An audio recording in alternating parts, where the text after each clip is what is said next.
This video will cover Pseudomonas. This is a highly tested bug with a lot of information and associations, so this video is going to be a little longer. The drawing will be a little behind the scenes story about a woman very much like Mona Lisa. She's like Mona Lisa, but not quite the masterpiece herself, so her name is Pseudomona. And this story will be about some suitors who have taken a fancy to our Pseudomona, so we've titled it The Suitors of Pseudomona. As we're drawing the background, you'll notice the reddish hues we've used. This will help you remember that Pseudomonas is gram-negative. Let's start off by drawing a red bathtub in the middle of the room. This tub will help you remember a lot of overall concepts, so it's a good place to start.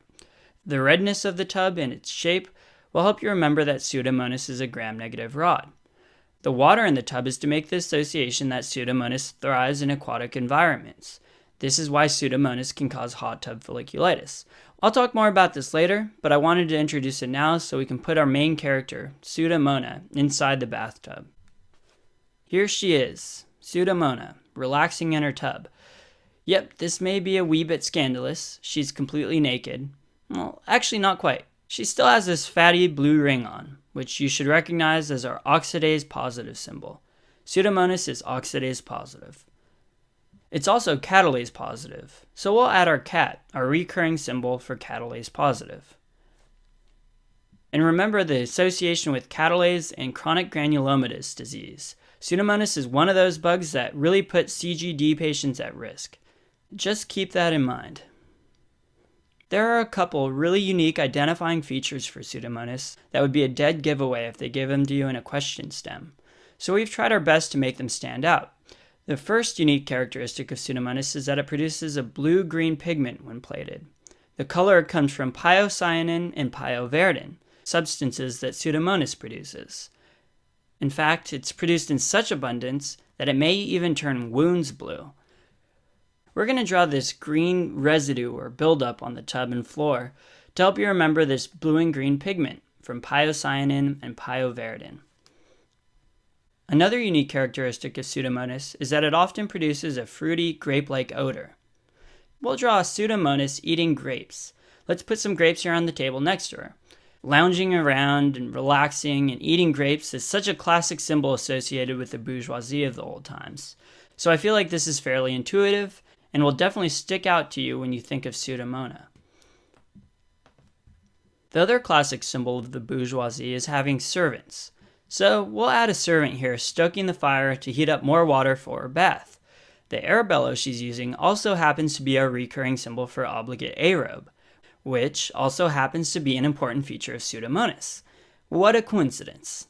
And it's an important one because it helps distinguish Pseudomonas from the rest of the Enterobacteriaceae, which are mostly facultative anaerobes.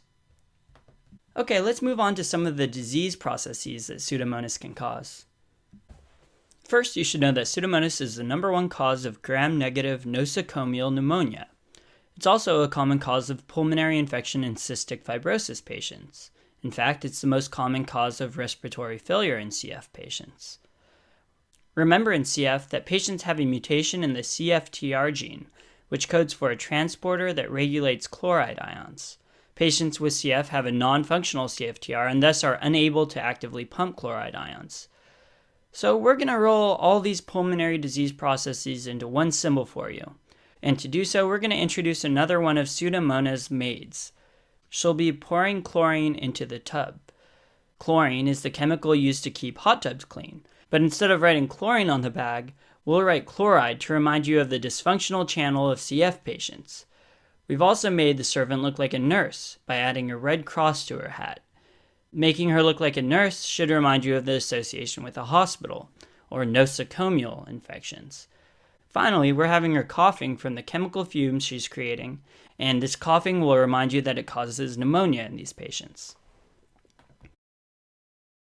Pseudomonas can cause osteomyelitis as well, and it's two patient populations that are primarily at risk for pseudomonal osteomyelitis. These are IV drug users and diabetics.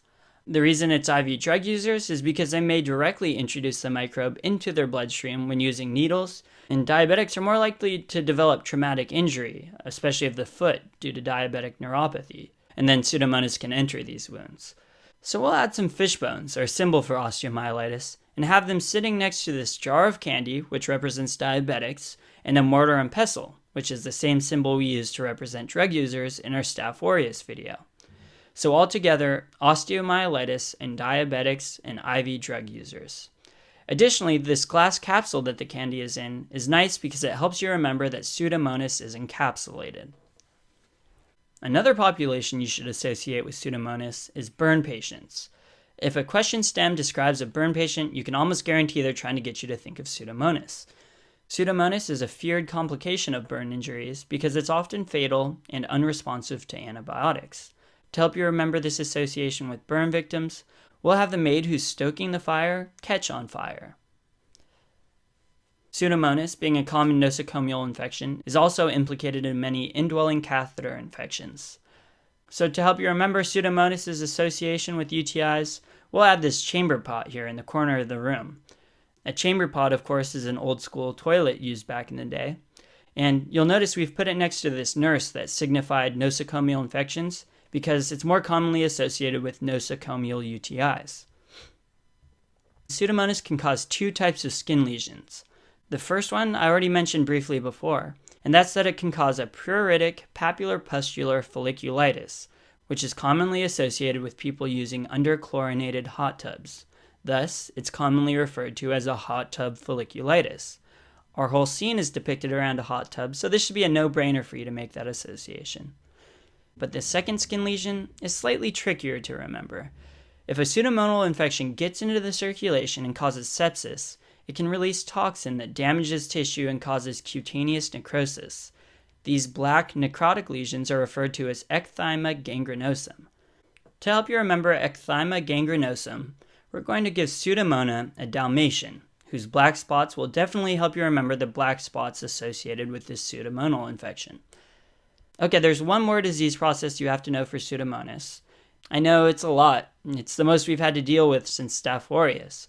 But unfortunately, all of these are fair game to show up on your test. So this last disease is otitis externa, an ear infection of the outer ear, or swimmer's ear. To help you remember this, we'll have this nosy maid listening to the hallway with an ear trumpet. And this ear trumpet's clearly entering the external part of her ear, for otitis externa. She's doing a little spying and trying to hear what the suitors are up to. So what suitors, you ask? Well, here's our first one. This suitor is going to represent everything we think you need to know about the Pseudomonas toxin, which is called exotoxin A. And he's wearing green to remind you that we're talking about a toxin. Toxins always seem green to me for some reason. I don't know, maybe I watched Ninja Turtles a little too much growing up. Anyway, this green suitor has a big bow on his neck and he's playing the accordion.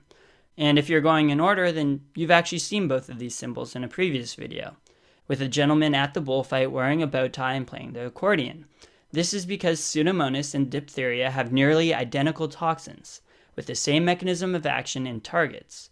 Remember, the bow tie represents the toxin ribosolates, or ribosolates its target.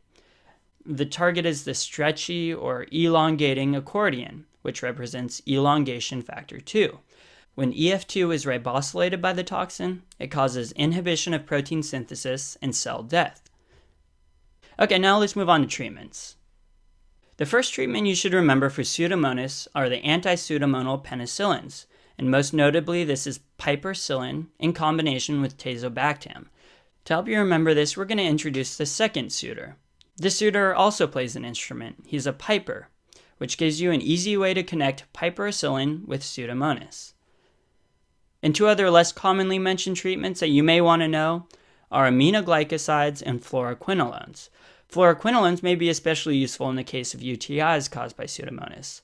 And aminoglycosides may be used in combination with beta-lactam antibiotics. We'll lump these additional treatment facts into one final suitor. But this suitor doesn't play an instrument. He'll have to make up for it some other way. And he does so by being especially romantic. We'll have him kneeling and extending out a flower for Mona.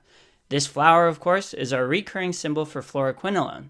We also have this sai strapped to his belt, and the sai is a recurring symbol for aminoglycosides, or aminoglycosides.